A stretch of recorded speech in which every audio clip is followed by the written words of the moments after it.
Alright, YouTube, it is the Bat Nerd, and I am back with another Bat Nerd reviews, and in this one, I am reviewing Peacemaker. Yes, Season 1, and this is a dark action comedy superhero drama created by James Gunn based on the DC characters of the same name, starring. Oh, and it's written by James Gunn, and he even directed a few episodes. Starring, of course, John Cena, Danielle Brooks, Freddie Stormer, uh, Chung Wendy, Iwanda or something, I can't pronounce that, Jennifer Holland, Steve Avery, and Robert Patrick. So in this, after, Peacemaker finds out, this is the first TV show in the DCEU, and this, I believe, streamed on HBO Max.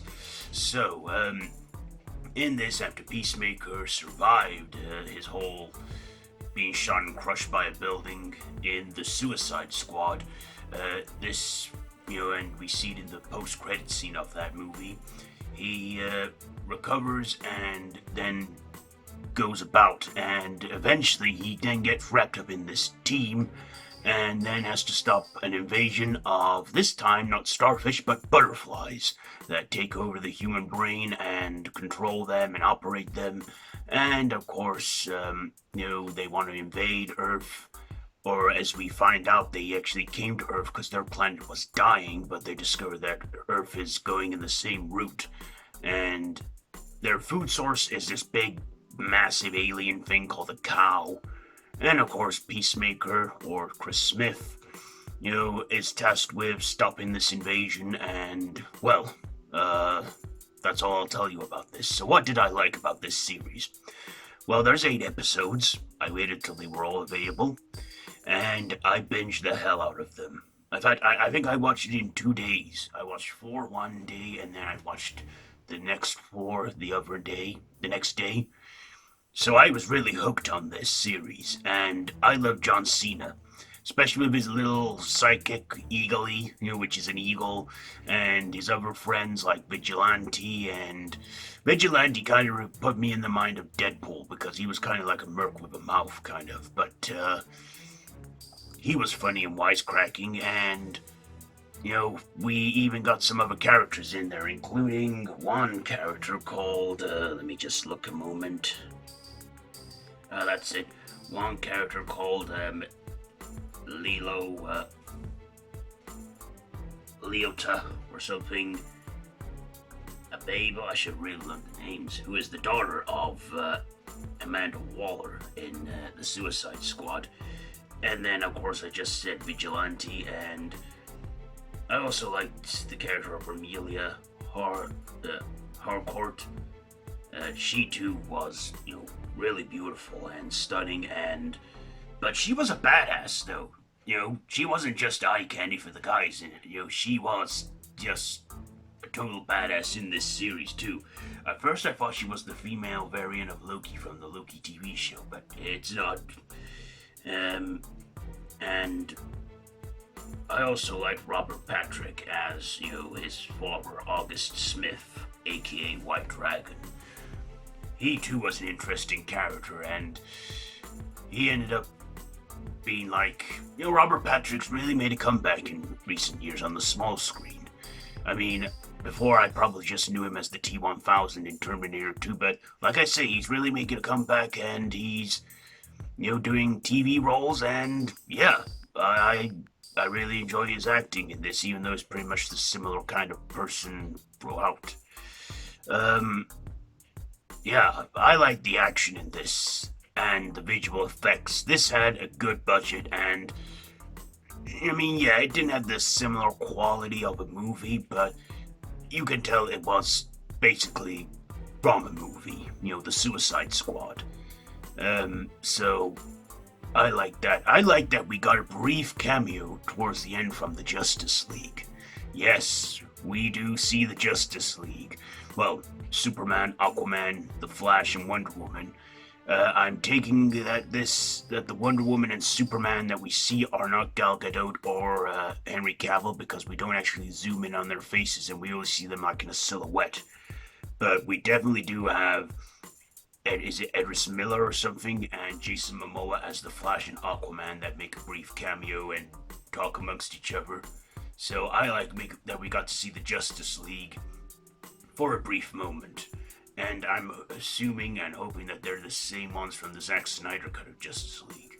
Like I said, they didn't close in on Superman or Wonder Woman, but still, enough to know that it was them. And yeah, I also liked the butterflies. I don't know what it is about the DC and making like harmless creatures look intimidating. I mean, in the Suicide Squad, we had a giant starfish that had starfishes. In this, we had the butterflies, which were little alien invaders, even flew on little saucers as well as take over a human host.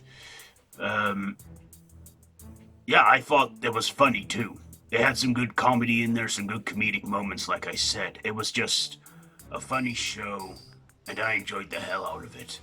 And, of course, with it being from James Gunn, he added a good soundtrack, too. A great score and a great soundtrack. I even loved the opening credits, and I didn't even skip the intro for this show, because I love the whole dancing and the choreography they play out at the beginning to that song from Wigwam, Do You Want to Taste It? Yeah, that was pretty fun. And yeah, it was just a fun show, but this is not child friendly. Let me tell you this now. It is not child friendly. There is a lot of adult humor in this, a lot of sexual content, some swearing and violence. So it's not for the kids. It's for the adults. And I say it's very worthy of that R rating. Do I have anything to dislike about this? I can't really think of anything to dislike. It was action-paced. It was... I'd say the first episode was a little slow at going, but, you know, once it got going, and like I say, I enjoyed it. We even got to see more of Peacemaker's helmet, and that there's different helmets for different things, and they are like gadgets as well, like a human torpedo or some other gadgets in the helmet. I like that they put that in there, giving his helmets more than just a fancy look. Like I say, I didn't know much about the Peacemaker in the comics. I never really looked at the DC comics of that guy, but maybe I should. But yeah, I enjoyed this season, and it's to my knowing this show has been renewed for a second season, so we're gonna get a season 2 of Peacemaker. And if there is gonna be a Suicide Squad sequel from James Gunn, I think he's gone back to Disney to work on Guardians of the Galaxy 3 and finish that movie.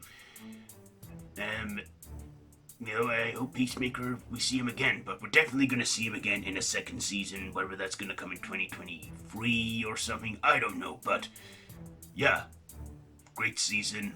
I can't recommend it enough, especially with DC fans. Even if you love Marvel, you'll love this show.